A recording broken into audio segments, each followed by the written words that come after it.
This is the DTV Digest, the podcast that brings you news and reviews of films which didn't make it to the cinema. And now, here's your host, Mike Parkin. Hello, everyone, and welcome to the DTV Digest. I'm your host, Mike Parkin, and joining me this week are Richard Hawes. Hello, everyone. Stephen Lockridge. Hello. And Amanda Robertson. Hi. This week, we've got two Scott Adkins films to cover. We're going to kick off with Prisoner of War, and we're going to end on Diablo. In between then, we've got Rabid Dogs Run Amok in A Breed Apart. Then we have a kind of a murder mystery with BONEFACE. Guy Pearce turns up in Devil in the Dust. And then we have Scurry and The Drowned. Our short shot is the sci-fi short First Sight, and then we're going to wind up with Dollman versus Demonic Toys as our DTV throwback. So, without further ado, let's crack on.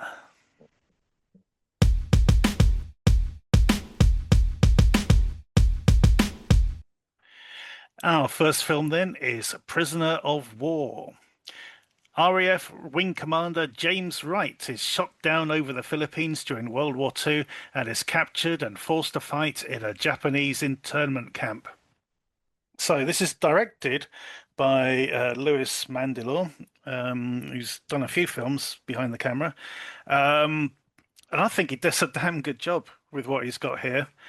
I was a bit worried beforehand, but when we see the sort of fight scenes and we see the way the camera's moving, I was quite captivated with it. The story itself it's more than just a beat 'em up. It's a prisoner of war story, it's an escape story, all of this sort of put together with some interesting characters.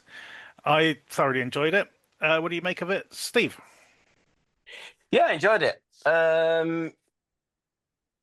Thought the fighting scenes were done really, really well.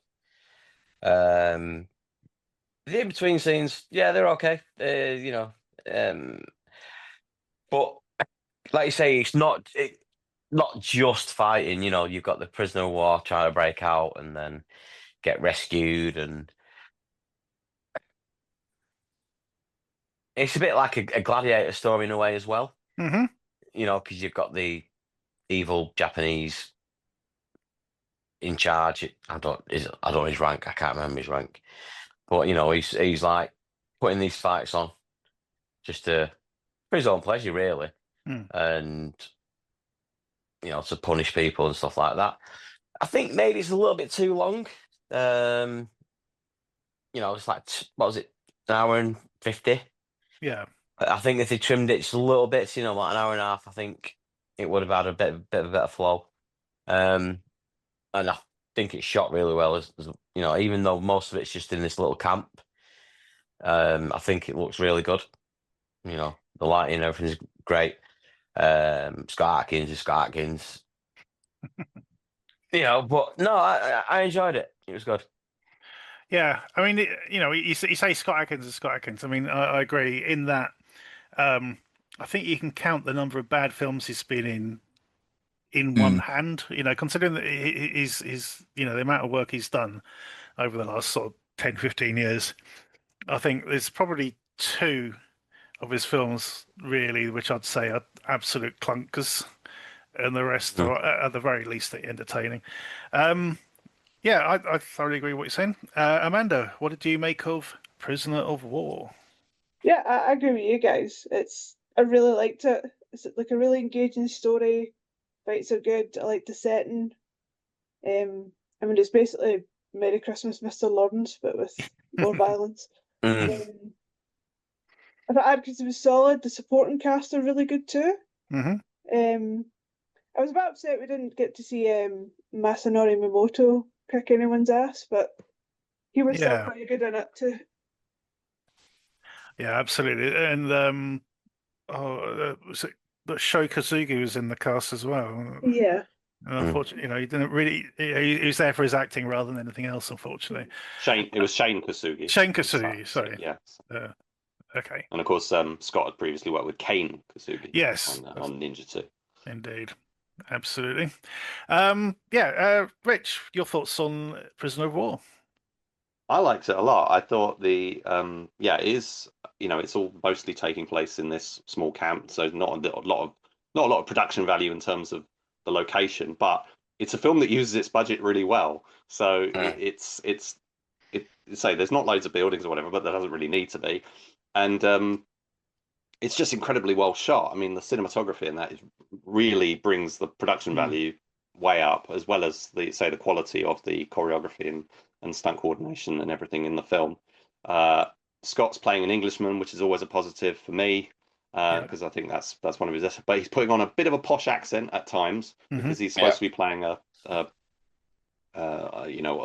Wing Commander, stiff upper lip Wing Commander kind of guy. Yeah, so and that works, I think, quite nicely. It is basically a say what the guy at Come Up Reviews would call like a punch fighter kind of film. It's it's a prison. It's essentially a prison set fight movie, say the high end versions of that kind of thing. Like Steve said, you've got your gladiators and stuff, and then at the lower end you've got I'm sure like one or two of the Bloodsport sequels were set in a prison, and it was. And I remember in the 90s seeing a handful of films that were set in prisons where guys were forced to fight to the death. Penitentiary and things like that, basically. Yeah, so all that sort of stuff was going on back then. So this is it's in that style, but it's in a more polished style. I would actually say I haven't seen a lot of. Lewis Mandylore has done a couple of wartime films recently, and this is the only one I've seen. 3 Days in Malay, I think, was the other one. But he's actually directed, as you've said, Mike, a handful of things over the years. But I think this is probably safe to say this is his most accomplished, or most high-profile production that he's mounted himself to date. I would put this above some of Jesse Johnson's movies that have been set in a similar kind of location. I think I liked Hell Hath No Fury, for example, but I thought that felt like a low budget movie, whereas this feels like quite a solid, bigger budget entry, alongside, and some of Jesse Johnson's films do feel that way, like the Debt Collector movies that he did with Lewis Mandylore and Scott as stars. They feel more higher end. They managed to use their budgets. He's saying it's all about working with what you've got, and I think Lewis Mandylore is really, and his producers obviously pulling this all together. Have done a really good job. I'm not really massively into war movies, but I I can come into it on the fight side of things, but get engaged with the sort of great escapist kind of elements that are in there. And we've got some great stunt people involved. Stephen Rennie is the stunt coordinator, and he's done some fantastic short films as a director, which are well worth checking out on his YouTube channel. One's called Redemption, but there's a few others as well. Recently, he was fight coordinator on Osiris, which we covered a few weeks back. Oh, yeah. And the fight coordinator is Alvin Singh, Hsing, and he's done quite a lot of shorts on YouTube and stuff, as well as doing stunts for various movies over. And he did some the years. Japanese TV shows as well, I think, didn't he? He might have. I'd say I'm not 100% sure. I know he's done. I know he's performed on, Marvel stuff, Disney stuff. So Mandalorian and what's the other thing? Mulan, Bullet Train. He was he was a performer on that. But yeah, I think he hasn't done a lot of. I think this is one of his most high-profile sort of coordinating kind of gigs and stuff. He's also the stunt double for Peter Shinkoda in the film, and so I think this is a great, because Scott normally works with the same people, and it's normally Tim Mann, I think that Dan Stiles, people like that. I think, and I think this is the first time I think he's worked with Alvin. I might be wrong, but I was very surprised to see his name in the cast in the cast credits. So great. Everyone's done a great job with this. I was really impressed. I was really taken with the camera work during the fights in this.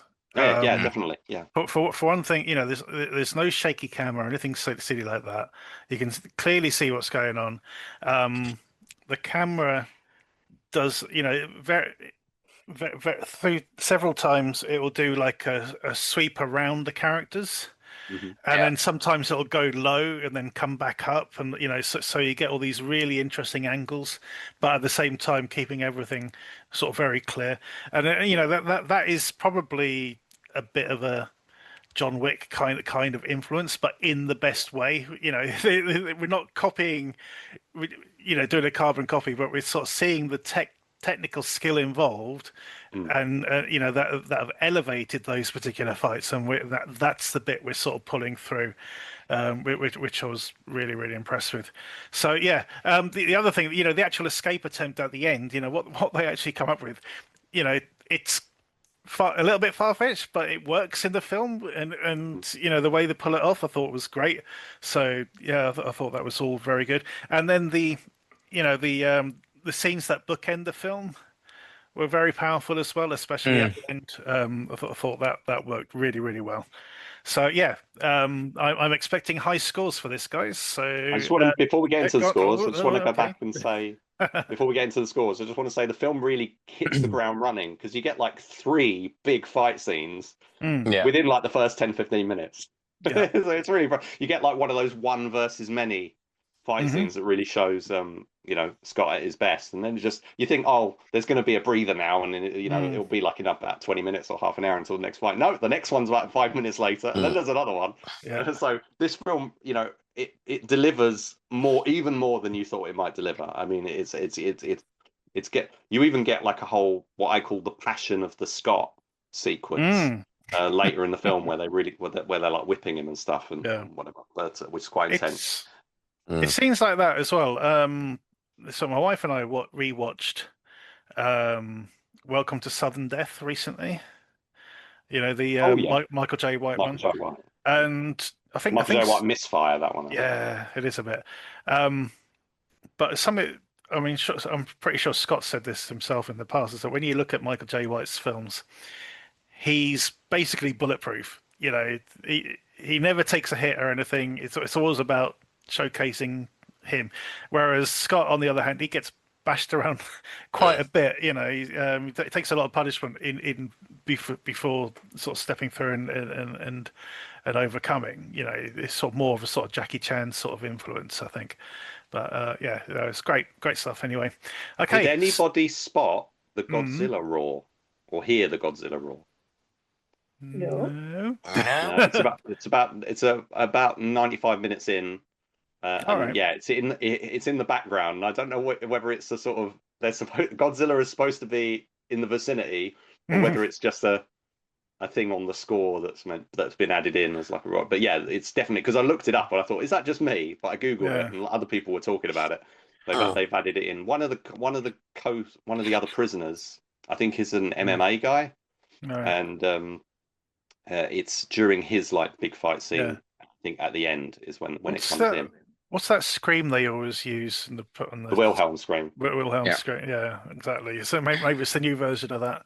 I think they've definitely done it as a tip of the hat kind of nod kind of thing. They've just kind of thrown it in there. And yes, actually, I think it was like Reddit or someone had commented, have they used it in sort of the Wilhelm scream style? They just sort of added it in as a sort of a little nudge and a wink kind of thing during the fight scene.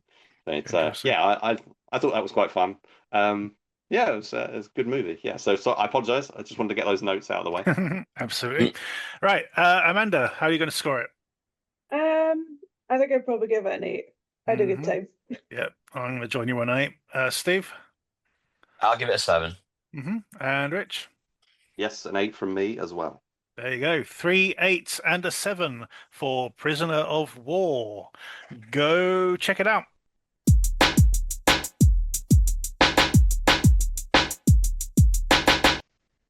Our next film is A Breed Apart. 5 social media influencers are invited to a secluded island to participate in a competition where they round up some feral dogs living on the island. What they haven't been told is that the dogs are the offspring of intelligent, rabid dogs left over from a doomed film production 15 years earlier. This is phenomenally stupid, but also incredibly entertaining at the same time. I had a good time with this one. It is stupid as fuck. It really is. But it's just great. You know, I just think it works really, really well. I'll get into that shortly. But first, Steve, what did you make of A Breed Apart? Stupid as fuck, yes. Enjoyable, not so much really. But the CGI is shocking. It is shockingly bad. You think I so? mean, I didn't think it was that bad. I don't No, think I don't think it's as bad as the kangaroo movie. Yeah, it's certainly not as bad as that. Yeah. I think it's obvious CGI, but I don't think it's. Yeah, that's what I mean. It's like, it's obvious. I didn't mind it. And Hmm. some of the background stuff with the island I thought was quite good, but I thought the dogs. Some of it I didn't see why it had to be CGI. You know what I mean? Where they're just running or something. Mm. You could use a dog for that. But yeah, I mean, it is preposterously stupid. And I think it was the tone that really annoyed me. Because they're kind of going for a comedy horror vibe. Hmm. Yeah.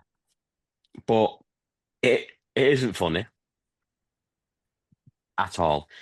I mean, the guy who supposedly rabid for like half the film, Christ, why didn't they kill him off? They just stabbed the bastard in the head. It was his brother. Her brother. You can't kill him off. Oh, it was so fucking annoying. I mean, Steve. what? What's the Wi-Fi password? Oh, piss off. Okay. But yeah, it made no sense, half of it. Oh, You know, it really didn't. Yeah. I mean, looking at the poster, you got Aiden Panettiere there as like the main, in the middle on Which the is in it poster. for 2 seconds, yeah. Yeah, and In all fairness to the UK release, they haven't put her on the artwork. That's good. Oh, okay. Well, what I'm looking at on IMDb, she is. But I mean, I'm not like I say it's an I don't. It pisses me off when they keep doing these films, these influencers and all this shit. I mean, all right, some of it works, but most of it doesn't because they're just all superficial, annoying pricks, which is exactly what all of them are in this. There's no one to root for, really. I mean, apart from the main girl, right? Because she's kind of got her head screwed on. Yeah. Yep. Everyone else, complete knobhead. And I didn't care. And we've had this before, haven't we? This is quite a common thing with recently. It's like you set up a film with like a teen movie kind of thing, and all the characters are completely loathsome. I've lost my train now. Yeah, but it's not funny. It's not scary. It's just there, and it's quite annoying. So yeah, it wasn't for me. Rich, what did you make of A Breed Apart? I'd heard really bad things, and I wasn't really looking forward to it. But I had seen The Breed, the film that this is ostensibly a sequel to, but it's kind of not really. It's kind of. I don't see how it can be. Well, I mean, it shares its. It was originally conceived as a sequel, right. So it does share the DNA. But I don't think, in terms of the film story, it's related to it. I mean, the film that they're making at the start of this, I guess, is supposed to be a nod to the film they were making in 2006, which was with Michelle Rodriguez and Taryn Manning, which was actually a Wes Craven production. So it was kind of quite highly sort of promoted and stuff at the time, but it kind of came and went. I remember seeing it in the I think it was in the Soho screening rooms in London. All right. And I remember it sort of coming and going very quickly, and it's basically nobody remembers it even exists anymore. But until this comes out, and it's like, and the trailer was funny because it was like inspired by the cult classic or whatever, and I was like, no, it's not. It's like who remembers The Breed? Nobody. Anyway, so I didn't have high hopes, but I did, and it introduces all these obnoxious, YouTubers, influencer characters at the beginning, but I did end up actually really enjoying it. I mean, despite the fact that we've seen many films of that ilk, with those kind of characters, I was actually able to get behind it and actually enjoy some of them. This one thing that's notable about this one is it reunites the stars of Fall, which was the two girls climb up the top of a massive tower and get stuck movie. And so we've got the sort of the sympathetic final girl kind of character, or the more sympathetic one, we should say, who we can get behind. And then we got her blonde friend from that film. He's kind of playing a quirky sort of character similar to that. And she kind of ends up being quite endearing as it goes on. You kind of do end up liking a couple of them as the story goes on. But I just thought it worked quite well. The whole setup is basically one Jurassic in a million Park. times. Yeah, or even Glass Onion. Yeah. It's that whole which was another film where they were inviting YouTubers and stuff, like Dave Bautista's character and stuff. And the island looks amazing. I can't remember where they shot it, but it looks great. The cast are sort of game for their characters and stuff, and I quite enjoyed their performances, even when they're being irritating. The whole thing about the rabid or zombified brother and stuff like that was a bit weird to me, because I wasn't quite sure what was going on with that. But it all goes a bit Weekend at Bernie's a few times. But I did quite enjoy the dogs. There's plenty of dog attacks. There's lots of dog attacks. It is CGI for the most part. I'm not sure how many actual dogs were involved, but in these times, a lot of this sort of stuff is, they don't get animal actors in these things as much as they used to, animal performers. Yeah. So the CGI stuff, although could be better CGI, but it's a B movie kind of thing. I don't expect massive quality CGI, so I thought it was actually probably a bit better than I was expecting. In terms of the tone of the film, though, it is kind of, if anybody's seen that Anaconda remake trailer, or not even remake, yeah. So it's where they're kind of taking a similar approach, in that they're going to go, we're making and as soon as you heard about Jack Black's doing Anaconda, it was like, well, what are they going to do with this? And they've done that whole we're inspired by the movie that was made several years ago, and they're making it's a movie about them making a movie to remake Anaconda. And this is almost a similar thing. This one kind of abandons the making a film thing early on. That's like the early part of the film, is they were setting up to make a film, and it all went wrong. It was kind of the cursed production kind of thing. I never really understood. So there's a thing with the dog, and it's in the cave, and there's a bat and stuff. So I presume the dog's got infected by the bat. It's a bit like a 28 days later ish sort of thing, but like a virus or COVID or whatever. So this bat infects the dogs, which then breed, and they're all and they're feral at the best, and they're feral anyway, but now they're sort of even more vicious.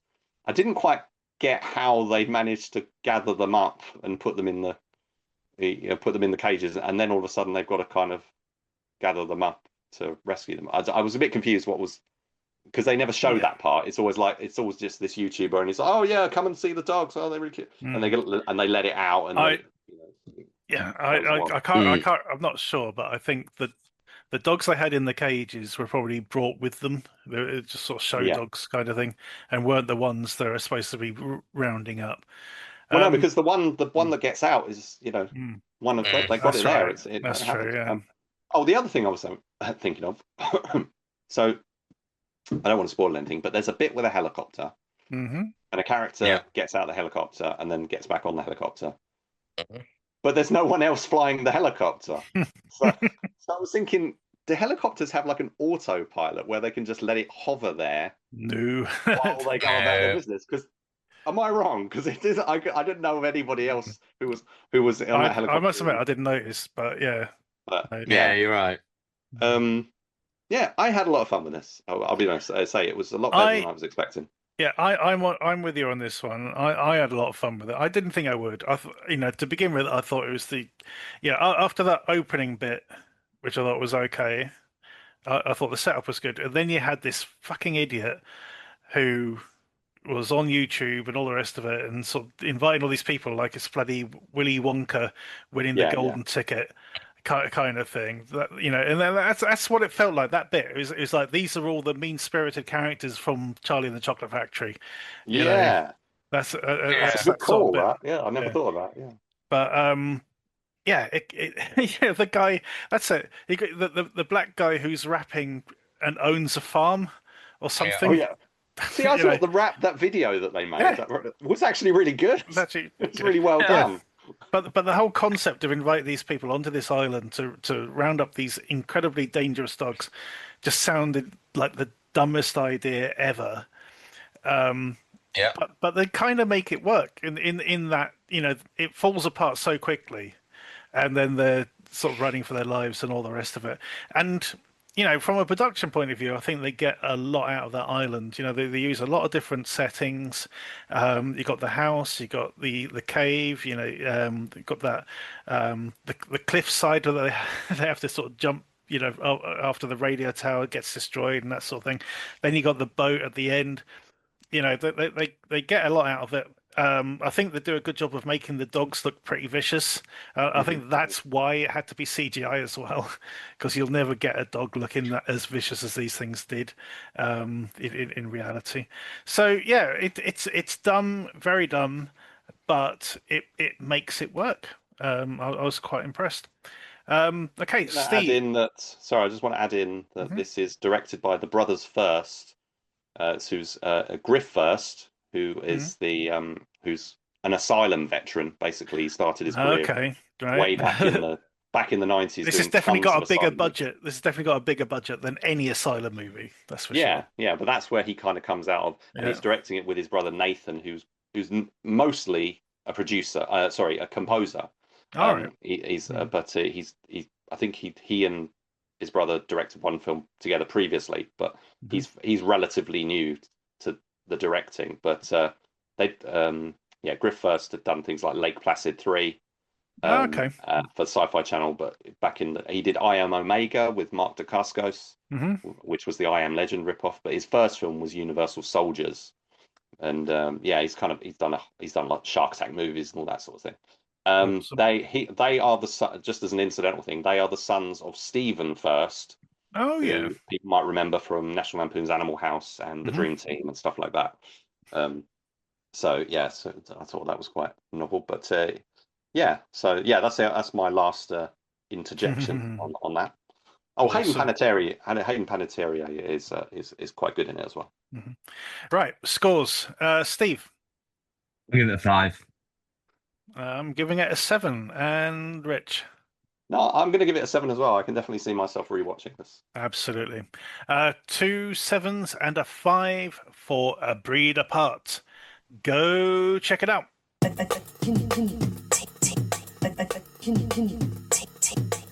Our next film is Boneface.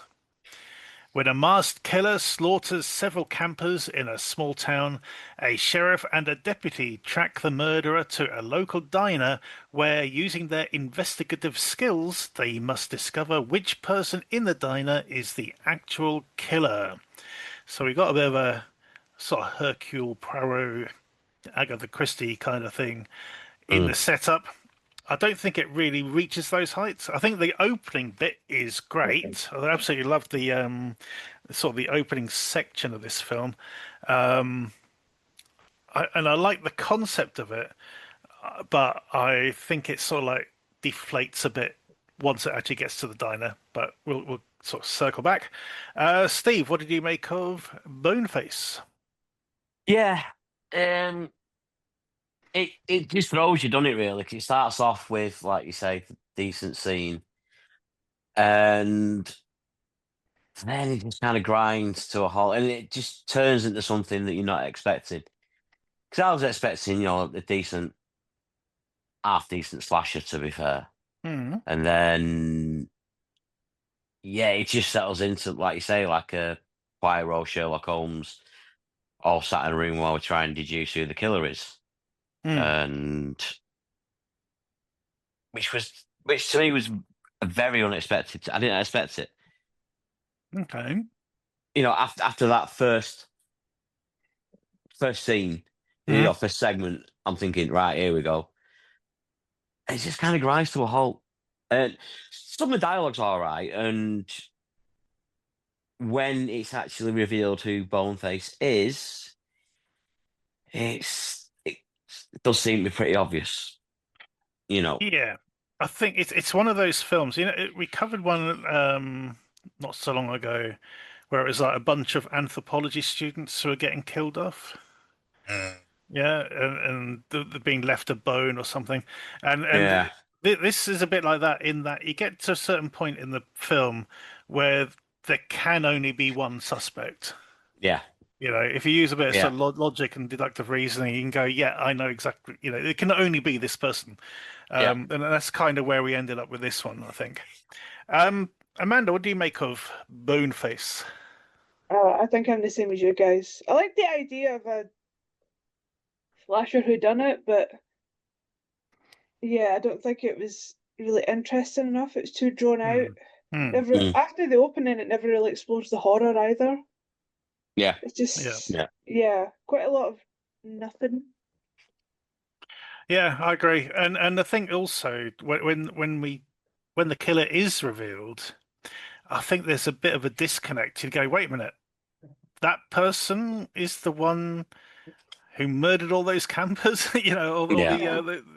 it's sort of like defies belief a bit. I think you know, sort of Yeah. stretches belief that this person is the one that sort of pulled it all off. But you know, there's other thing. You know, somebody gets poisoned just before they're about to reveal some information, and I think it's at that point you go, well, it can only be a handful of people who could have Yeah. been involved in it. But Yeah. yeah, okay, yeah, it's a bit of a misfire, unfortunately. I think it starts off strong. I think the concept's good, but I think the way they shot it, and you know, it's just very flat and you know you sort of basically try to take notes as to who did what and where they were and all the rest of it. And I don't think the characters are that interesting to sort of really sort of pull it off. Yeah. How are you gonna score it, Steve? I'll give it a 6. Amanda? I think I'd give it a 4. A 4. I'm going to split the difference with a 5. So a 4, a 5, and a 6 for Boneface. If you like your serial killers, certainly go check it out. You know, it's got that sort of summer camp vibe to begin with. Go check it out. Next up is A Devil in the Dust. A widowed doctor escorts a freed slave and her daughter across the West to find a distant faith healer battling the mother's belief of possession and the doctor's suspicion of disease as everything the child touches dies. And boy, does it. So, one of the first things we see in this film, so this is set in the Old West. This woman is with her daughter. So the woman's black, daughter's white for some reason. Very cute and having to wear mittens all the time. And we see what happens when she takes her mittens off. She touches one of their horses, and the horse immediately falls to the ground and dies. So whatever's going on, she's highly contagious. You know, either it's a disease or it's some sort of demonic thing. We don't know. So the mother wants to go to find this faith healer.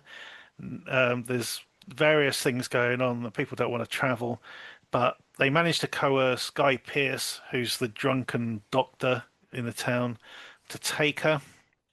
And they have sort of various little mishaps and encounters along the way. It's pretty decent. The funny thing is, after showing the girl kill this horse at the beginning, I was kind of expecting her to be used more throughout the film. For example, there's one bit where they're ambushed late at night by these two bandits who plan to kidnap the girl and take her somewhere.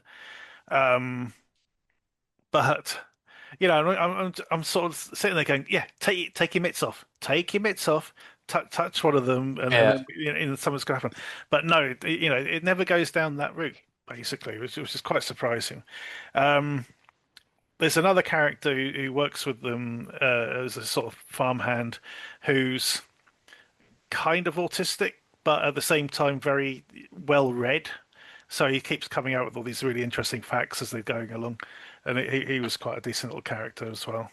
Yeah, it's very well made, but it's better than certain westerns we've seen recently. That's for sure. And it does sort of get quite metaphysical at the end. It never quite comes out and says it's one thing or the other. Right. But there is a sort of big climactic showdown, which is really really well done. So yeah, I found this quite enjoyable overall, which is why I'm giving it a 7 out of 10. Go check it out. Our next film is Scurry. Two strangers find themselves trapped underground when the city is attacked by a monstrous threat. Badly injured with limited resources, they must navigate a treacherous, narrowing tunnel in the hopes of finding an exit. Amanda, have you ever read any novels by Thomas Hardy? No. Have it? No. He wrote things like Tess of the D'Urbervilles and Jude the Obscure, which is one of the ones I had to study at A level way back when. And he's one of these guys who seemed to me to take pleasure out of the misery of his characters. Hmm. You know, Yeah. he just likes to pile on. If anything that good happens, he'll dash it away and make their lives even more horrendous than they were a minute ago. And that's how I felt watching this film. Kind of, Yeah, I get what you mean. it's we've got these two people, a man and a woman. They're injured. They're in this tunnel. There's no way for them to get above ground immediately, so they've got to sort of crawl through. And the film does its best to sort of try and keep it dramatic and keep things interesting. But at the end of the day, it's two people in a tunnel for most of the Yeah. film. There are little things. They come across some dead bodies. Some people are not quite as dead as they should be or whatever. There's rock falls, and then later in the film, we get more an idea of what the actual threat up above ground is, as things go on. And there's a couple of decent little effects and things going on, but I don't know. I mean, do you expect people to sit through this? People just. Yeah, I don't know. It's originally because of the name, I thought it was going to be about giant rats. Yeah, And yeah. I'm kind of disappointed it wasn't. It might have worked if it went on like full on with the creature feature stuff, or just lose it completely and just make it an earthquake survival story, something like, I don't know, like Daylight or something. Yeah. Because it sort of It's like sort it's of just trying stuck to in the shove. middle, isn't it? Yeah, it can't make up its mind what one it wants to be. Yeah, because I was quite surprised when sort of the creature feature stuff started happening. I was Yeah. like, so where's this coming from? It was quite weird. But there are some, as I said, there are some decent effects around that, which I thought was not bad. And the final shot, it reminded me something like from Cloverfield or something. Mhm. It was going for that kind of thing, I guess.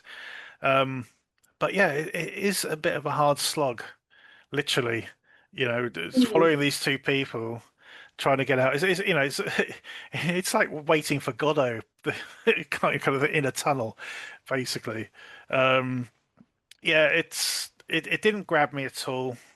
This one, it technically, I suppose it's reasonably well made because they they do convince you that they're in this tunnel. There's this confined space Yeah, for it's a got quite duration. a good like claustrophobic feel. Hmm. And I did like the beginning when he was stuck with his arm under the Yeah. rock. Hmm. Although I didn't know why he didn't use the metal pole to get himself out earlier. But um, other than that, wasn't that into it. There isn't nothing that this is a Yeah. this is a sci-fi channel special. So basically, I can't see it really sort of doing anything else. Hmm. Unless they're sort of willing to sort of expand on that final shot. But it's like, you know, I suppose, sometimes that sort of thing works when Hmm. you sort of like you pull the rug out at the end and go, you thought everyone was safe, but no, there's all this other stuff going on. Um, but I don't think I was that bothered really Yeah. for this one. Well, there you go. Right, how are you going to score it? I'd probably just give it a 5. Yeah, It was it's okay, but yeah, nothing beyond that. no. There's not really a lot here. I mean, Yeah. Asylum could get away with this. Yeah. Basically, I think Asylum could probably get away with this. So yeah, 2 5s for Scurry. Go check it out if you're into Asylum films. Our final film this week is The Drowned. After pulling off an art heist, 3 men arrive at a secluded coastal safe house to discover their fourth accomplice missing. Was one of them responsible, or is there a malevolent ancient myth lurking at the water's edge? Ooh, I wonder which one it could be. Yeah. So, the opening 5 minutes of this are brilliant. Okay, they're very compelling. They draw you in. So it follows one of the characters just driving down this coastal road. He pulls up and he spends a couple of minutes of screen time wiping down the car, getting rid of all of his fingerprints, taking the number plates off and switching them with another car that's sort of parked next to it. And then, taking this poster tube out of the car, going into the house. Immediately you're thinking, "Wow, what's happened? What's going on here?" At first I was thinking maybe he's killed somebody or something. But no, they've stolen this very famous painting, and I'll tell you what it is. Just bear me 2 secs. Yeah, there you go. So it's a Waterhouse painting of Hylas and the Nymphs from 1896. Quite famous painting, and they've stolen this. It's worth about 20 million apparently. Um, and he gets to the house. He's the first one there. He starts to hear weird shit in his head, but then eventually one of his mates turns up, and then the third one turns up. But one of their mothers is missing. Um, and then during the night, these 3 ladies turn up on the beach, screaming for help because their boat sank, and they just managed to get to shore. So they're having to come up with this sort of very convoluted story as to why 3 blokes are hanging out at this house. So they say, "Oh, we're on a bachelor party weekends kind of thing," and these girls are like, "Oh, really? A bachelor party with no booze or music or anything?" And just sort of picking apart their story as they go. But of course, as you'd expect, these girls aren't who they appear to be either. Things get a bit sort of convoluted after that. We keep getting these very, very quick sort of blipverts, where they'll insert like almost like subliminal messages into the screen. And it took ages before I actually understood. If I was watching this on a DVD or something, I'd be able to sort of pause the frame. But it's impossible on a screener to sort of get down to that level, so I didn't bother. But by the end of the film, I was actually getting to see what it was they're showing, and it was images from the painting. So yeah, these 3 girls turn out to be sort of mermaids or sirens, sort of luring them to their deaths. It is really nicely shot as well. It's shot on digital or something, but it looks absolutely superb. There are some really good drone shots of sort of coming in off the the water towards the house. It works really well.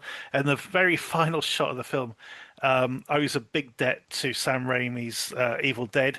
The final shot from the first film, as the demon sort of goes through the house and through the Mm. window and everything. Yeah, they do a really, really good version of that, which was very impressive. The other thing I note with this one is it's directed by a guy called Samuel Clemens, who is the son of Brian Clemens, who, if anyway, if you're a fan of sort of 70s, Professionals. yeah, the Professionals, the Avengers, the Sweeney, all of that stuff. He was heavily involved in writing all of those sort of shows back in the sort of 70s and 80s. Yeah, so that's his son. I think he's done a really, really good job with this. So yeah, I'm giving this one a 7 out of 10. Go check it out.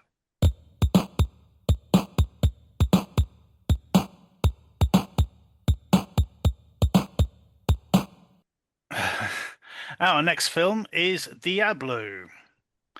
Chris Cheney, a recently released ex-convict, embarks on a perilous mission. He kidnaps Elisa, daughter of Vincente, a powerful gangster, which puts them in danger from El Corvo, a psychopathic killer seeking revenge against Vincente's family. Okay, so that was horrible. That was from IMDb. But yes, we have our second Scott Adkins film, quite different to the first one. Directed by the guy who did Fist of the Condor and co-starring Marco Zaror. I'm going to keep stum and hand over to Amanda. What did you make of Diablo? I really liked it. It's very 90s.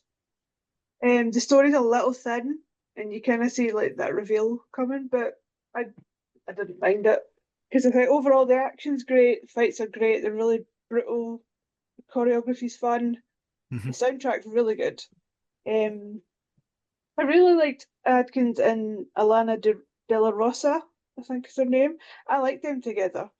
I kind of enjoyed her telling everybody to fuck off every 2 minutes. I think they handled the emotional stuff quite well because there's a lot of really quite heavy stuff. And they work really well together. But I think Marco Zaror is the absolute highlight. It feels like his character shouldn't really fit the film. He's so weird and unhinged.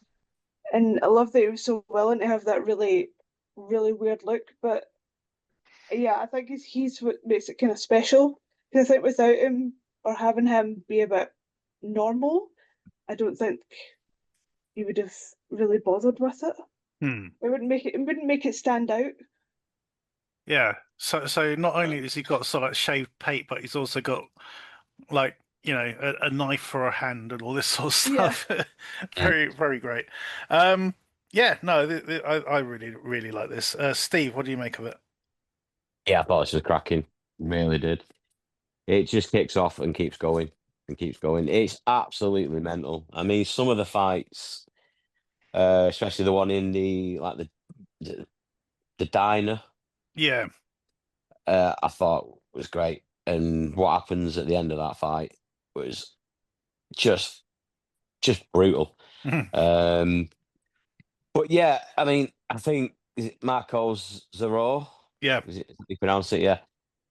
Absolutely mental character. I mean, it just appears out of nowhere. But like the man said, it's like he shouldn't be in this film. It's like he's just stormed in from somewhere else and thought, you know what, fuck this, I'm having it. And him and Scott Adkins are great. They are so good in this film. I really, really enjoyed it. And like say that Alana Del Rosa, she kind of reminds me of Daphne Keane out of Logan. You know, X-23, whatever she is. That kind of performance. Really good. Really good. I just thought it was cracking. Yeah, the best Scott Adkins film of the week, definitely. Yeah. I was Yeah. going to get on late in a minute how you compared them, but the interesting thing for me for this one is, Scott Adkins, he must be so goddamn fit. I mean, you think that whole section at the end where they're having to run up the stairs, Oh God, yeah. You know, like constantly having to run upstairs. It looks absolutely crazy. Yeah, okay. And you're absolutely right. You know, Marcus Aurore's character, it's like he's like slipped in from a serial killer film, isn't he? Basically, you know, when we see him at the beginning, with tormenting that poor waitress because the cake might be a little bit off or something. Yeah. Um, but Rich, you must have been looking forward to seeing this. Absolutely, yeah. And so this is Marco Zoro's film really more than Scott. I mean, Scott's kind of front and center, and he is the main character. Mm. But this has been built around, a lot of Marco Zoro's expertise. I mean, it's him working with his longtime collaborator. Oh, sorry, his what's his name? Ernesto Diaz Espinosa. Hmm. They've been making films, for nearly 20 years Mm. together, Yeah. with Kiltro, Mirage Man, and all that sort of stuff. And Marco Zoro's kind of he's done a few American movies, let's say, English language movies, and he's still breaking through. But Mm. him and Scott both obviously were in John Wick Hmm. 4, Hmm. and they've raised their profiles from that. But Marco Zorro had kind of come up with, he was in, I think it was Machete Kills, and then he did a leading role in Invincible, which I still haven't seen, which I don't think it's actually been released in the UK yet, even though it was made a few years ago. But then more recently, so John Wick and that has kind of come along. But so Zorro is working with with his director. He's Zorro's, he's the guy in charge of the fight scenes. So all the fights are that he's sorted out there, and he's teaming up with somebody who's he trusts, and Killer's Game was another thing he also appeared in. Yes. Yeah. Right. So this is a real great piece for Marco Zorro because he's trying to break through as a character performer as well, which we saw in Fight or Flight Fight or recently, flight. Yeah. in which he stole the film in the part that he was in. He was so good. Yeah. I mean, he plays a lot of these hired killers. This is the thing we always see him as, playing these characters. But here he's like trying to no, okay, I'm going to play the hired killer, but at the same time, I'm a serial killer.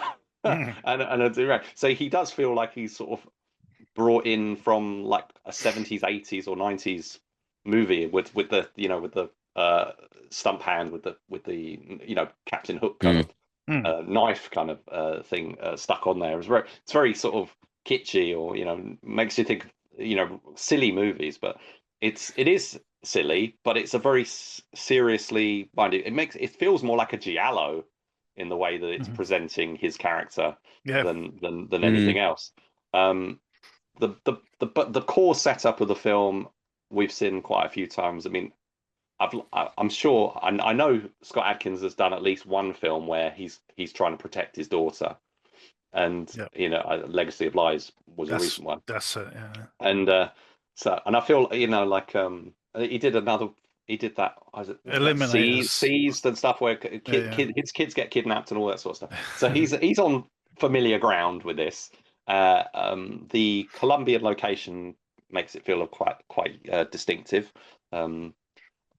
It's him more of reminds me of like when he did films like El Gringo and stuff, which was in South America. But he's playing an American, so the accent's back, which I don't love. I would prefer if he was playing a Brit, but that's fine. But he, as we saw with Prisoner of War, he's in fantastic shape. Yeah. And there's been times where a few films have come along and it's like, well, he's going to move more towards character performances and that, rather than too much of the action stuff, because he is worn out by it. And, is that sniper one, the one where he's confined to the hotel room. Things like that. Things like that, which weren't as great. He had a couple of fight scenes, but not too much. But he's really he must be putting himself through it with doing these films back to back, because these two are some of the best films he's made in his whole career, and he's made a lot of film. So he's doing fantastically well. I say Marco Zoro's great. We got interesting supporting cast, as you say. We've got Alana De La Rosa. I mean, the whole end sequence, which is very much a core action staple of there's going to be a showdown at a big abandoned industrial facility, race against time and all that. a race against time. yeah. But man, it is tense, isn't it? I mean, I was going to mention, Oh, wow. the editing for that whole sequence, and they really sold the danger that the girl was in, and the peril, and they sort of taking it right up to like that final moment. I thought was really, really well done. Well, it's working with that idea of, right, the two guys are fighting, but then you're cutting to this other action where this other thing's happening. But, the hero can't be in two places at once. So it's like, you're relying on this other character who you don't really trust. Yeah. But he's kind of so there becomes a bit of an interesting dynamic at play in that final act. But it's all, the film has great pace. The action sequences, as I say, they come thick and fast, especially at the beginning. There's one after another, and then the story kicks in a bit more, and the action slows down a bit. But there's still plenty of it. So much. I mean, this film has been, talked about. It's been out in America for a while, and there's been a lot of talk about it, and with good reason. This and Prisoner of War. It's a fantastic year, fantastic month for Scott Adkins here in the UK. Well, absolutely. Yeah. Cool. All right. Anything else, guys, before we go to scores? To be honest, I just want to say I like that it's 90 minutes as well. Yeah. Yes. Streamlined, boom, straight down the middle, crack on, no messing about, and I think it really helps with the film. That's really good, and I also think the soundtrack was really good. It's got a very sort of retro kind of soundtrack going on.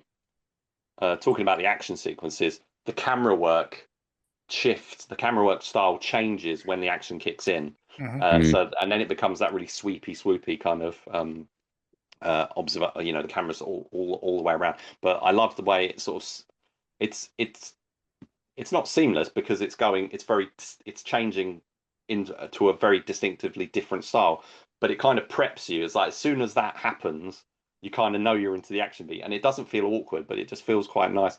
And Zorro is really, really creepy as the the other thing with that. I mean, if you think about that setup that he has with the sort of the knife on the end of his fist.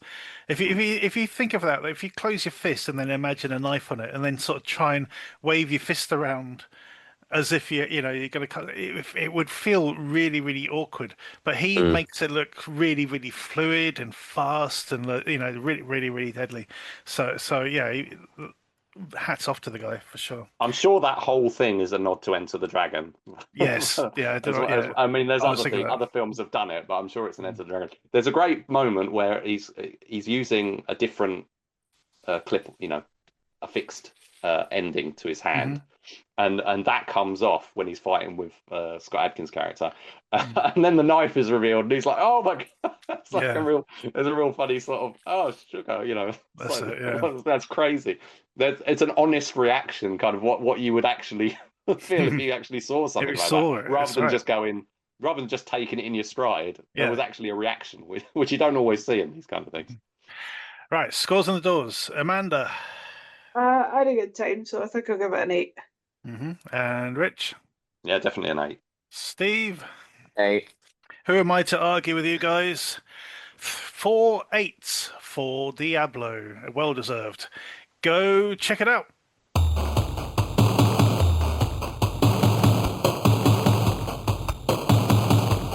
Our short shot this week is First Sight. In the near future age of artificial intelligence, Luna is finally ready to re-enter the world of dating, turning to smart contact lenses to overcome her anxiety and grief. But when her search for human connection takes a dark turn and her vision is held for ransom, she must outsmart a mysterious hacker to save her sight and her date night. I was reading something interesting earlier today about people using ChatGTP in chatting to people online, on dating sites like Tinder, Bumble, that sort of thing, and using ChatGPT to sort of make them seem cooler than they are. Mhm. And it's starting to backfire because the people they're going on these dates with are expecting the person they're dating to be like what they've been talking to online. Yeah.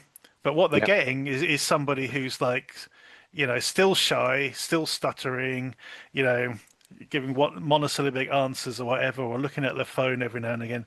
And, these people sort of like, yeah, it's pretty obvious that you've just been using ChatGPT or something like it to boost your profile online. And you kind of get a bit of that here, don't you? And she gets called out on it at the beginning.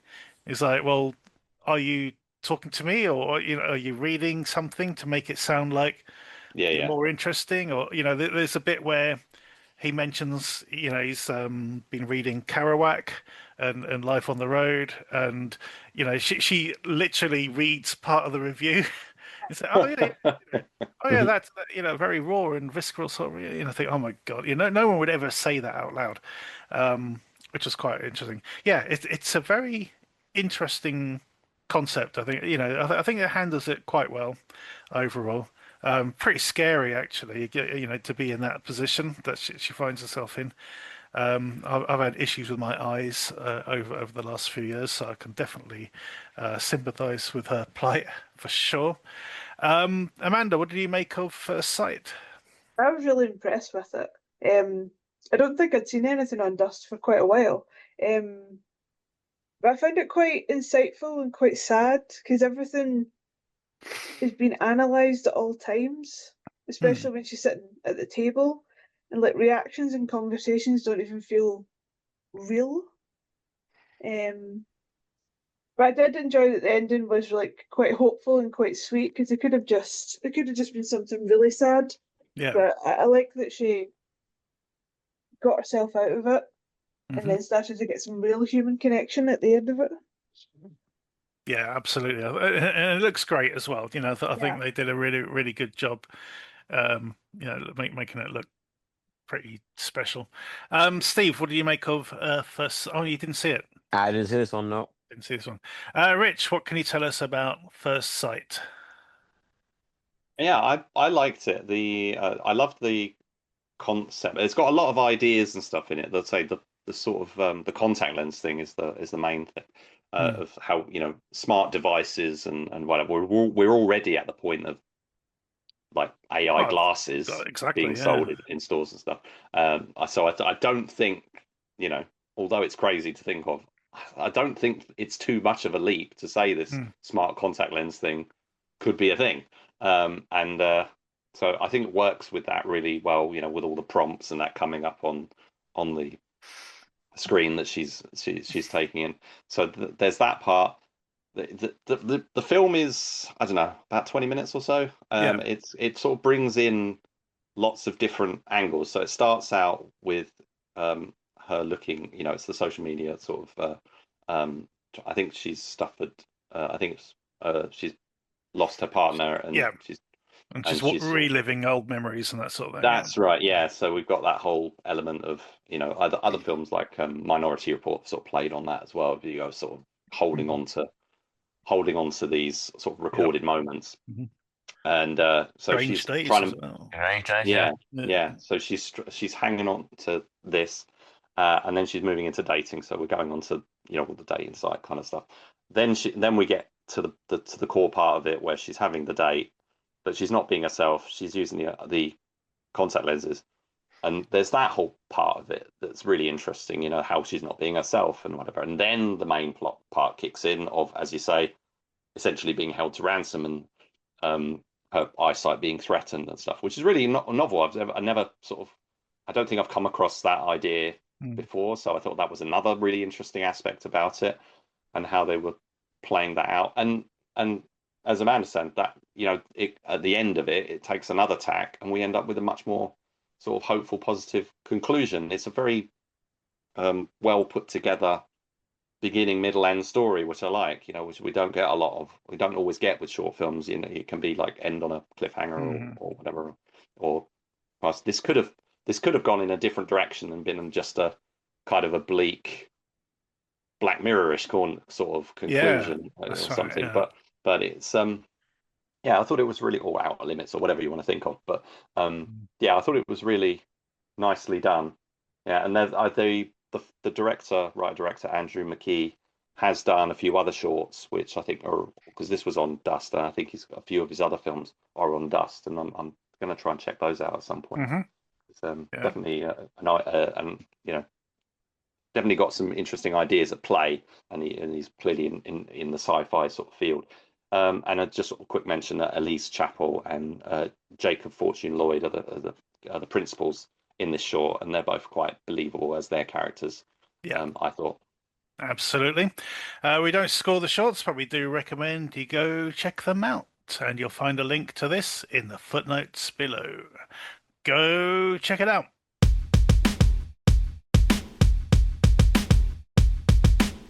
Our short shot this week is Dollman versus Demonic Toys. Judith Gray teams with Brick Bardo, aka Dollman, and his girlfriend Ginger to face the evil demonic toys for one final battle. I was talking to Amanda about this earlier, and if this was a TV show or from part of a TV show, this would be the clip episode, wouldn't it? This is the clip. This is the clip show episode of the Charles Band universe kind of thing. It drops us straight in. Clearly, you need to have seen Demonic Toys for this to make any real sense. Well, no, because a lot of the footage is in here explaining what happened in that film. Well, yeah, I know, but even so, you still don't know. The whole thing with Ginger was interesting to a point.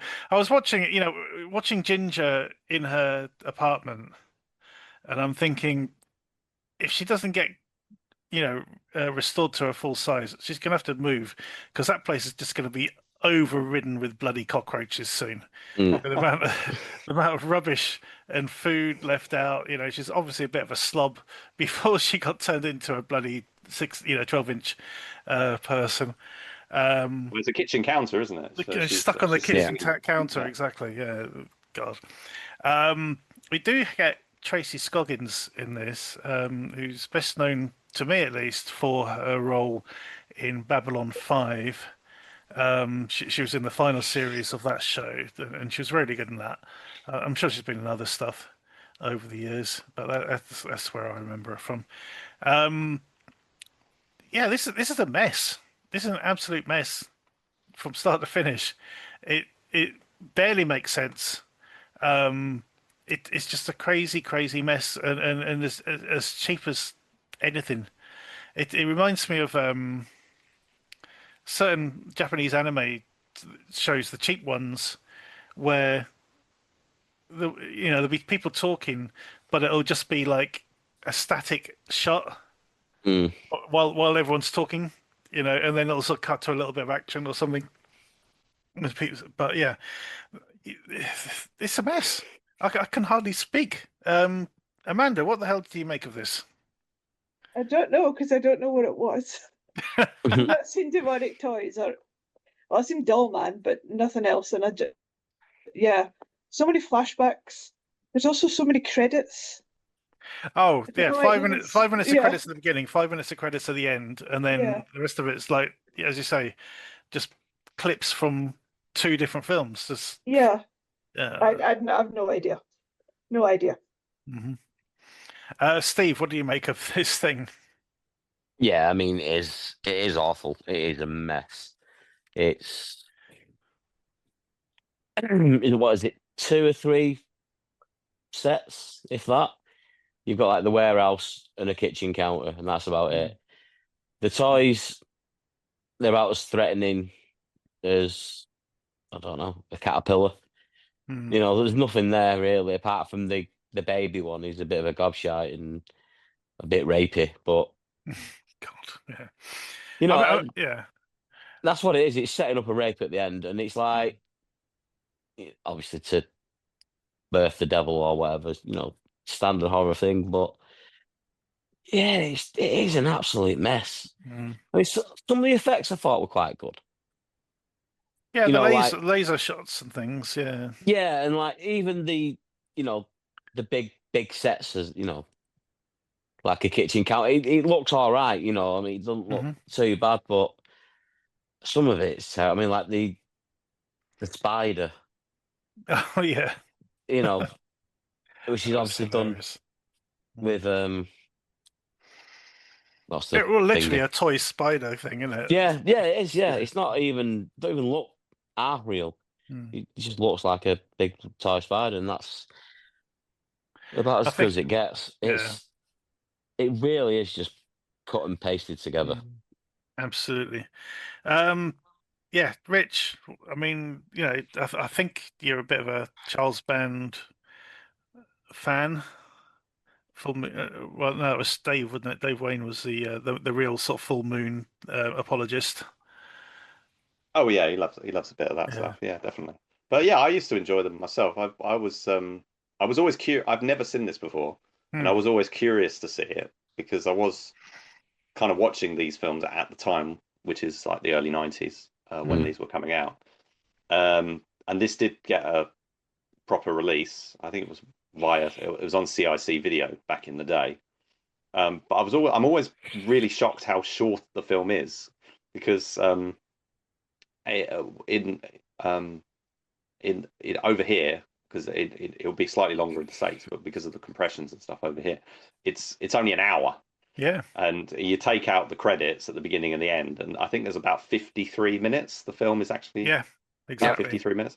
So it's a very condensed sort of, they've thrown all these elements in with lots of flashbacks, recycled footage, and some filler footage as well, and some scenes being Mm. drawn out. So there's not actually a lot in it. It's almost barely classifiable as a feature film. So it's amazing that it got released and in that form. I mean, Charles Band films are known for being short, hmm and especially now. I mean, this film is out as part of the Doll Man Toy Box set, which is Mm. a limited edition from 101 Films, which is currently doing quite well in the charts. But he wasn't making films typically this short. I Mm. mean, it was usually about around the 70-minute mark with credits, or 70 minutes or 80 minutes. So the fact that this one is it's just an hour or just under an hour when it was originally released, I think possibly due to cuts, it was only the BBFC have listed it as like 58 minutes. It does list it elsewhere as being like 70 minutes, but I think that must be a mistake because I cannot find any references to a version of this that's 10 minutes longer. Anyway, I think I'd slip I my think I like. wrist if it was anything that if it was 10 Well, minutes longer. see. I liked it more than you guys. I think Really. despite the fact that it was adding so much recycled footage and flashbacks and everything in it, I did get a lot. I did get a lot of fun out of it because I quite like the demonic toys stuff. I haven't. There's like basically there's I think about 6 demonic toys films in total. Jesus. Yeah, and I think that's not including this one because you've got Demonic Toys and Demonic Toys 2. Then there was the first of the spin-offs, and then there was a Baby Oopsie trilogy. So yeah, Oh and they're my all God. part of this. They're all part of this box set, which is pretty cool. But this one is a sort of a combined sequel to Doll Man and the Demonic Toys, but also a film called Bad Channels. So the actress, Melissa Bear as Ginger's Mhm. character is from this third film. It's a Oh film my composed of God. 3, which I've not seen. Bad Channels is probably most notable for having a soundtrack by Blue Oyster Cult, All right. and that was. Interesting. Okay. But I've not seen it. Yeah, it is around, easy to find these days. But I never got around to it because that was another one that just wasn't as well distributed around here, so I didn't see it. But I do think the stuff that they did do, say, there's not a lot of original footage in this, but there's a reasonable amount for a sort of a very swift story. Mhm. The oversized stuff set, where they're supposed to be shrunk. I thought that was quite cool, the way they, created all that stuff. And at the end, we get they do some other practical stuff with, because Baby Oopsie's got to interact with these characters. Somebody had to dress up in a big suit, so there's a big sort of foamy hands and stuff kind of thing going on, which I thought was fun. The Jack Attack puppet I thought was really cool.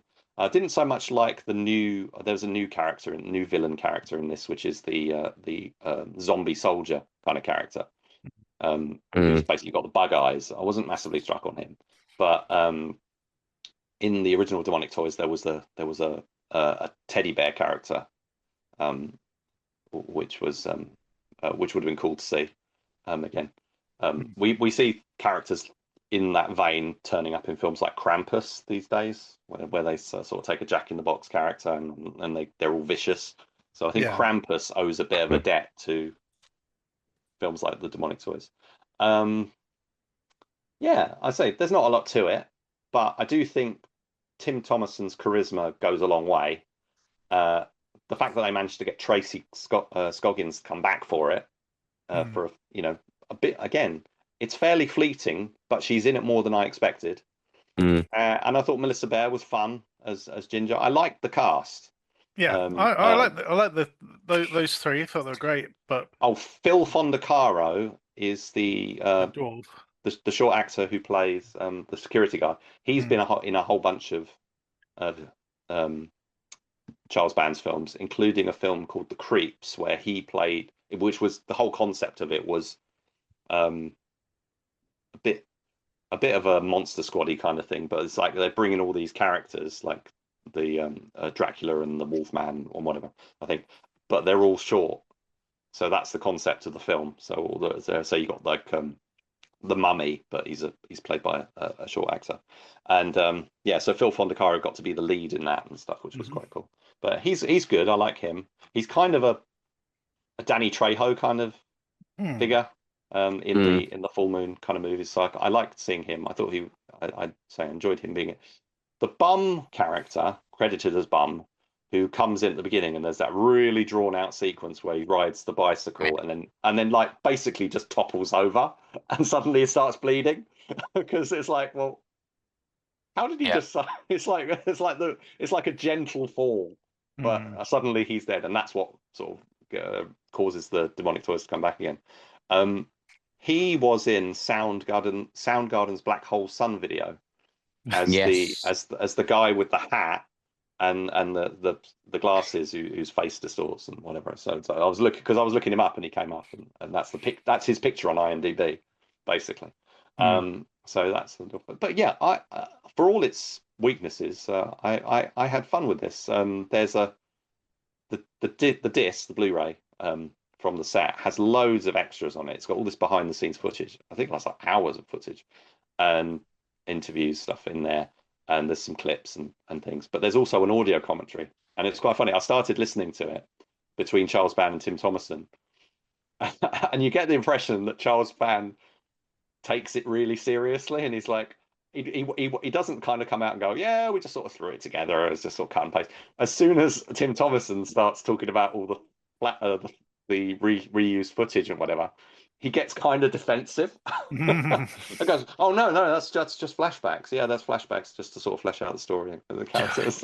He doesn't kind of come out and just be honest and say, we just thought we thought, well, let's sort of combine these characters, put them together, swift little story, put a whole bunch of clips from the previous films in. We thought we'd market a movie. That's the honest thing of what this film is. That's what this film is. It's as you said. It's a clip show. It's a filler. I mean, how cheap this must have been to make and get out there in the world with its, because it's got Demonic Toys and Doll Man had both come out like 1 or 2 years previously. So they were both well-known properties.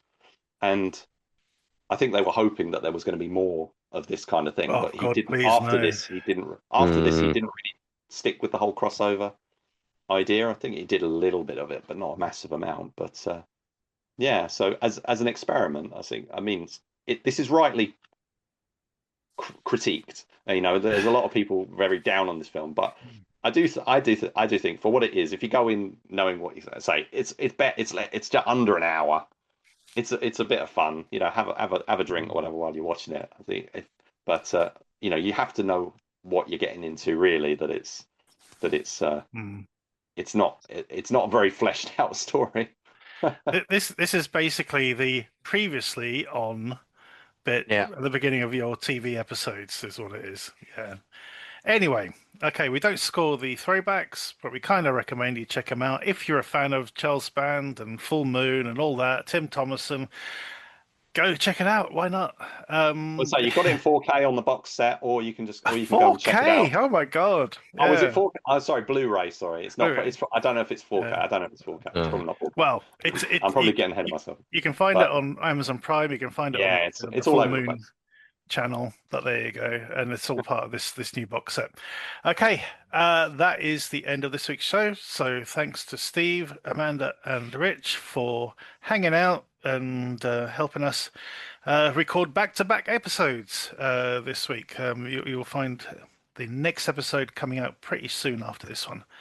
Other than that, don't forget to check us out on Facebook and X and Blue Sky at the DTV Digest and the Short Shots, which hopefully we will be reviving soon. Other than that, thank you for listening. Tune in next time.